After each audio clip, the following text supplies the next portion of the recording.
नमो नमः। आप सभी को मेरा नमस्कार। पूर्व की क्लास में अपन ने अलंकार पढ़े थे काव्य दीपिका के अंतर्गत। उन्हीं में से आज हम अनुप्रास अलंकार के बारे में पढ़ने जा रहे हैं। अनुप्रास अलंकार का जो लक्षण है वह है इस प्रकार है।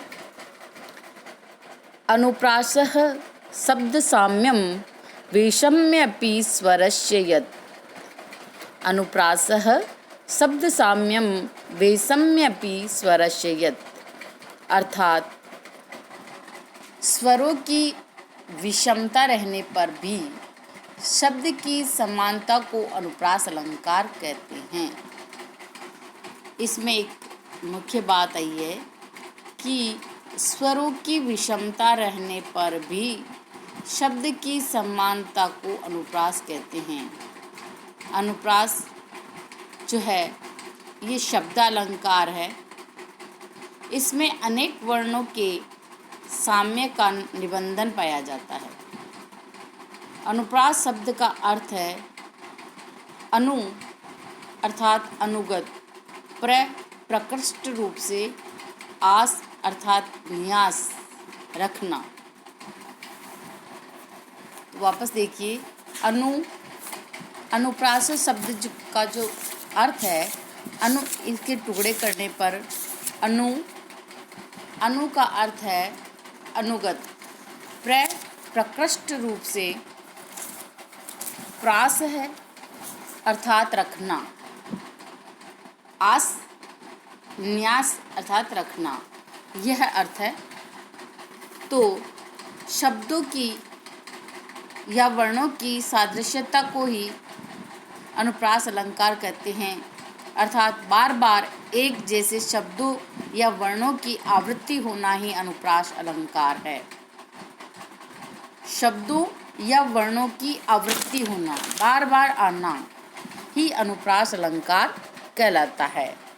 इसका जो उदाहरण है वह इस प्रकार है। लता कुंजम गुंजन माधवदलिपुंजम चपलयन समालिंगम नंगम द्रुततरमनंगम प्रबलयन मरुन्मन्दं मन्दं दलितमरविन्दं तरलयन् रजोवृन्दं विन्दन् किरतिमकरन्दं दिशि दिशि। ये इसका उदाहरण है। इसका अर्थ है कि लता के कुंज को गुंजरित, मदमस्त भंवरों को चपल, अंगों से आलिंगन करता हुआ, कामदेव को प्रबल बनाता हुआ, विकसित कमलों को चंचल बनाता हुआ, रजोवृंद को ग्रहण करता हुआ यह मंद मंद चलने वाला पवन पुष्परज को दिशाओं में बिखेर रहा है। तो ये जो उदाहरण है, इस उदाहरण में प्रथम चरण में जो ञ की ध्वनि आ रही है, आधा ञ और ज, द्वितीय में ङ, तृतीय में आधा न और दम, इन व्यंजन ध्वनियों की आवृत्ति पाई जाती है। अतः यहाँ पर जो है अनुप्रास अलंकार है। अब ये जो अनुप्रास अलंकार है ये कितने प्रकार का होता है?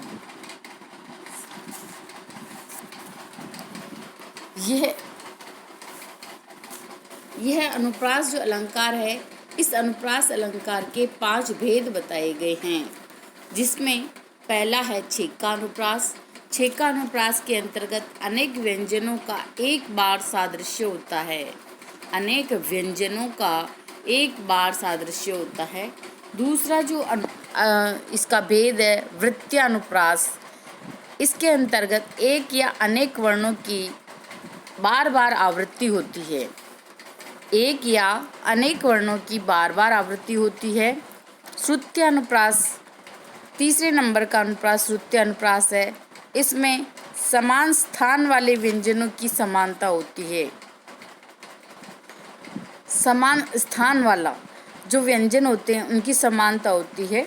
और चौथा जो अंत्यानुप्रास है, इसके अंतर्गत पद के अंत में आने वाले स्वर युक्त व्यंजन की अपने से पूर्व स्वर के साथ आवृत्ति होती है, तो वहाँ पर अंत्यानुप्रास होता है।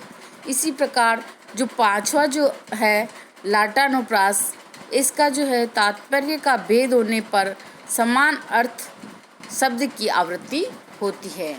इस प्रकार ये अनुप्रास के 5 भेद बताए गए हैं। तो आपको ये समझ में आ गया होगा। अनुप्रास के 5 भेद बताए हैं, जिसमें छेका अनुप्रास, वृत्त्यानुप्रास, श्रुत्या अनुप्रास, अंत्यानुप्रास और लाटानुप्रास। तो ये इस प्रकार है। अगला जो अलंकार है वह है यमक अलंकार। यमक अलंकार है, इसका लक्षण जो है वह इस प्रकार है।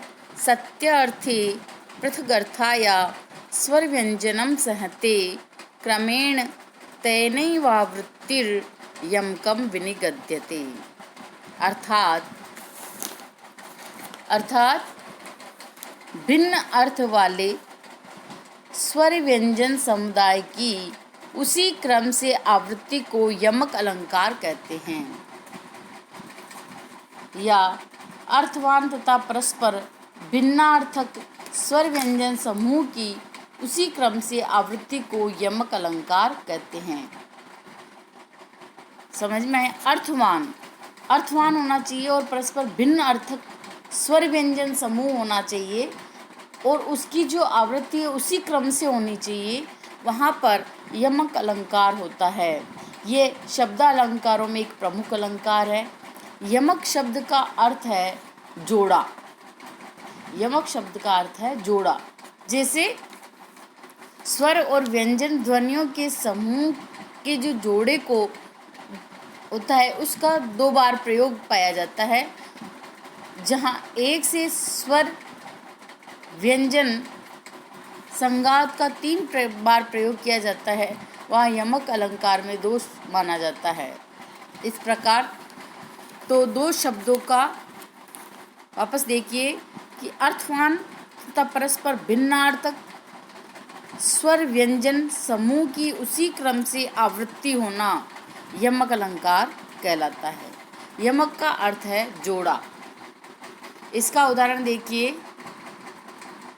इसका उदाहरण है नौ पलाश पलाश वनम पुरै स्फुटपराग परागत पंकजम मृदुलतांत लतांतम लोकयत ससुरभिम सुरभिम सुमनो भरई।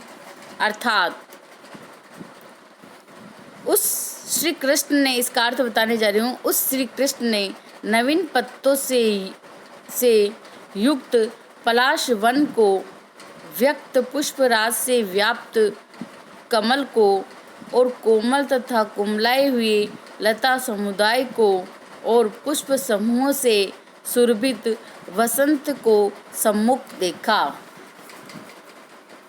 तो यहाँ पर इस पद्य में यहाँ पर यमक अलंकार है, क्योंकि पलाश पलाश, पराग पराग, पलाश और पलाश प्रथम चरण में आया शब्द है ये पलाश पलाश, और चतुर्थ चरण में सुरभिम सुरभिम शब्द में यमक अलंकार है, क्योंकि पहले पलाश का अर्थ है पत्ते और दूसरे पलाश का अर्थ है ढाक का पेड़। तो अर्थ तो क्या है? भिन्न है। अर्थों में क्या है? भिन्नता है।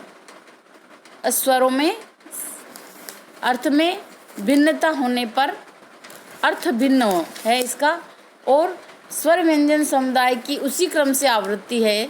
इसीलिए यहाँ पर ये 2 जोड़े हैं, यमक यानी जोड़ा, पलाश पलाश और सुरभिम सुरभिम।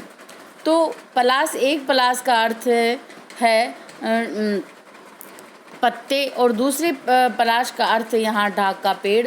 इसी प्रकार चौथे चरण में आए सुरभिम का अर्थ है सुगंधि व्याप्त और दूसरे सुरभि का अर्थ है बसंत ऋतु। तो यहाँ पर इसमें स्वर व्यंजन समूह अर्थात शब्द की आवृत्ति उसी क्रम से हो रही है। और यहाँ पे पलाश पलाश, पराग पराग, लतांत लतांत, सुरभिम सुरभिम में यमक अलंकार है। स्वर व्यंजन की यहाँ पे सहमति पाई जा रही है, ठीक उसी क्रम में है जैसे पहले। और ये जो पलाश है ये सार्थक शब्द है, तो ये यहाँ पे यमक अलंकार है यहाँ। चलिए ये आ गया होगा आपको समझ में। इसी प्रकार जो हिंदी में बिहारी जी ने भी एक दोहा यमक अलंकार का सुप्रसिद्ध है, इसमें ये आपके सामने एक बता रही हूँ। कनक कनक ते 100 गुना मादकता अधिकाए, इही खाए बोरात है उही पाए बोराए। यहाँ दोनों पद सार्थक है। पहले कनक का अर्थ है सोना और दूसरे कनक का अर्थ है धतूरा। तो यहाँ पे अर्थ में क्या है, भिन्नता है, और स्वर व्यंजन समुदाय में समानता है, और शब्दों की आवृत्ति है, जोड़े की आवृत्ति है। तो यहाँ पे यमक अलंकार का बहुत ही सुंदर उदाहरण प्रस्तुत किया गया है। तो ये आपको समझ में आ गया होगा। इसका ये यमक अलंकार का बहुत ही सुंदर उदाहरण है ये। नव पलाश पलाश वनम पुरस्पुट पराग परागत पंकजम मृदुलतांत लतांतम लोकयत ससुरभिम सुरभिम सुमनो बरई। चलिए आगे का जो अलंकार है वह है श्लेष। श्लेष जो अलंकार है इसका जो लक्षण है 2 प्रकार से है ये।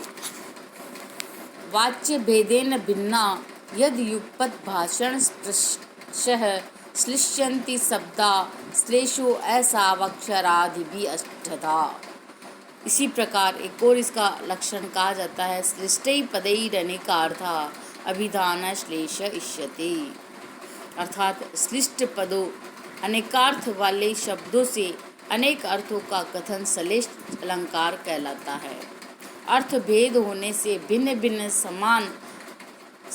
भिन्न शब्द समानुपूर्वक होने से एक साथ उच्चारण के कारण आपस में मिलकर एक हो जाते हैं, तो वह शब्द श्लेष अलंकार कहलाता है।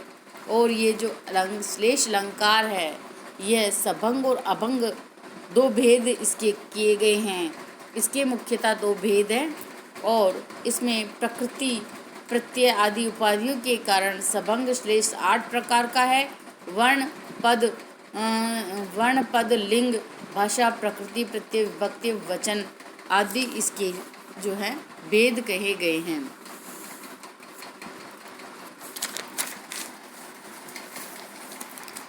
अर्थात अर्थ भेद होने से भिन्न भिन्न शब्द समानुपूर्वक होने से एक साथ उच्चारण के कारण जब आपस में मिलकर एक हो जाते हैं तो वहाँ पर श्लेष अलंकार हो जाता है। सभंग और अभंग के भेद से इसके मुख्यतः 2 भेद माने हैं।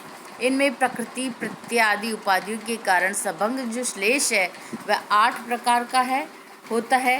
वर्ण पद लिंग भाषा प्रकृति प्रत्यय विभक्ति एवं वचन आदि के अनुसार। इसको एक अलग तरीके से भी समझ सकते हैं। श्लिष्टै पदैरनेकार्था अभिधान श्लेष, अर्थात श्लिष्ट पदों अनेक अर्थ वाले पदों से अनेक अर्थों का कथन श्लेष अलंकार कहलाता है। श्लेष शब्द का जो अर्थ है इसका अर्थ है जुड़ना या चिपकना। जहाँ अनेक शब्द मिलकर एक रूप बन जाते हैं वहाँ पर श्लेष अलंकार होता है। यदि शब्द के यदि अर्थ भिन्न है तो वहाँ शब्द भी भिन्न है ऐसा माना जाता है। तो इसका उदाहरण अपन देख रहे हैं। इसका उदाहरण है प्रतिकूलताम उपगता प्रतिकूलता मुपगते ही विदो विफलत्वं मेति बहुसाधनता अवलंबनाय दिन भून पतिष्यत कर सहस्त्रम अपि। विधु चंद्रमा या भाग्य के प्रतिकूल होने से अनेक साधन भी व्यर्थ हो जाते हैं। इसका अर्थ है ये कि विदु शब्द आया है चंद्रमा या भाग्य, दो अर्थ निकल रहे विदु के प्रतिकूल होने से अनेक साधन भी व्यर्थ हो जाते हैं। सायंकाल अस्त होने के समय गिरते हुए सूर्य को बचाने के लिए उनके एक शस्त्र हाथ सहायक न हो सके। ये उदाहरण है श्लेष अलंकार का। तो यहाँ विधि भाग्य तथा विधि शब्द भाग्य अथवा विदु चंद्रमा के प्रतिकूल हो जाने पर बहुत से साधन भी विफल हो जाते हैं। गिरने वाले सूर्य को हजार कर अर्थात किरण या हाथ सहारा न दे सके। यहाँ इस वाक्य में इसमें उदाहरण में विदु और विधि दोनों का सप्तमी एक वचन में विधो रूप होता है। विधि और विधु दोनों का सप्तमी में एक वचन में विधो रूप होता है। अतः यहाँ ई और उ वर्णों का श्लेष है। किसका किसका है? विधि की ई और विधु के उ दोनों का क्या है? श्लेष है। दोनों वर्णों का यहाँ पे श्लेष है। इसी प्रकार जो दूसरा उदाहरण है इसका, पृथुकार्थ स्वर पात्रम भूषी तनिशेष परिजनम देव विलसत्करेणु गहनम संप्रति संवायो सदनम। अर्थात पृथुकार्थ स्वर पात्रम इसका अर्थ देख लीजिए ये कि हे देव, पुष्ट स्वर्ण के पात्र, भूषण से भूषित समस्त परिजन, शोभमान हस्ती समूहों से व्याप्त आपका सदन ग्रह, बच्चों के आर्त स्वर का पात्र, भूमि पर सोने वाले सकल परिजन, सैकड़ों बिल की रेणु से युक्त मेरे ग्रह के समान, अतः मेरा और आपका ग्रह समान है, अर्थात दोनों की उपमा समानता एक सी है। तो यहाँ पर जो है पृथुकार्थ स्वर पात्रम वाला पद्य पदगत श्लेष का उदाहरण है। इसमें सबंग श्लेष भी पाया जाता है। पृथु का नाम आर्त स्वरस्य पात्रम अर्थात बच्चों के रोने का स्थान, और पृथुनि विपुलानि कार्त स्वराणि यत्र तत्र अर्थात जहाँ बड़े बड़े सोने के पात्र हैं। इसी तरह भूषित निशेष परिजनम के भी दो अर्थ निकल रहे हैं कि भूवि उषिता निशेष परिजना यत्र तत् अर्थात जहाँ घर के सभी लोग जमीन पर सोते हैं, या भूषिता निशेषः परिजना यत्र जहाँ सभी लोग गहने पहने हुए रहते हैं। तो एक शब्द के दो अर्थ निकल रहे हैं। तीसरा पद विलसत करेणु गहनम के भी दो अर्थ हैं। विलेसु सीदंती इति विलसत का मूषकः तेषां रेणवः ते गहनम अर्थात जो चूहों के बिलों की धूलि से व्याप्त है। या इसका दूसरा अर्थ ऐसे निकलता है विलसंति करेणु तथा गहनम अर्थात सुशोभित हथिनी से युक्त। यहाँ करीना आया है एक अर्थ में, हथिनी आ रहा है एक अर्थ में, यहाँ पे अलग अर्थ निकल रहा है, चूहा अर्थ निकल रहा है यहाँ पे। विलसति करेणु तया गहनम सुशोभित हथिनी से युक्त। इस श्लोक का आशय कि यह निकला है कि आपके राज्य में हम तो निर्धन हैं और आप ऐश्वर्य का उपभोग करने वाले हैं, प्रजापालक नहीं हैं। इस प्रकार यहाँ पर जो है श्लेष अलंकार है। एक शब्द के दो अर्थ निकल रहे हैं यहाँ पे। पृथुकार्थ स्वर पात्रम भूषित निशेष परिजनम देव विलसत करेणु गहनम संप्रति समवायु सदनम अर्थात एक शब्द के दो अर्थ चिपके हुए हैं। चिपटना अर्थ इसमें आ रहा है, लिष्टई अर्थात चिपकना, जुड़ाव या चिपटना, इसमें दो अर्थ एक साथ जुड़े हुए हैं। एक बार में अलग अर्थ निकल रहा है, फिर उसी शब्द का दूसरी बार में अलग अर्थ निकल रहा है। तो यहाँ पे श्लेष अलंकार के बहुत ही सुंदर ये उदाहरण पेश किए हैं यहाँ पे। तो धन्यवाद। अगली क्लास में हम जो बचे हुए शेष अलंकार है उनके बारे में अध्ययन करेंगे। आप इनको पढ़ना और नहीं समझ में आए तो आप मुझे कमेंट्स करके बताना। धन्यवाद।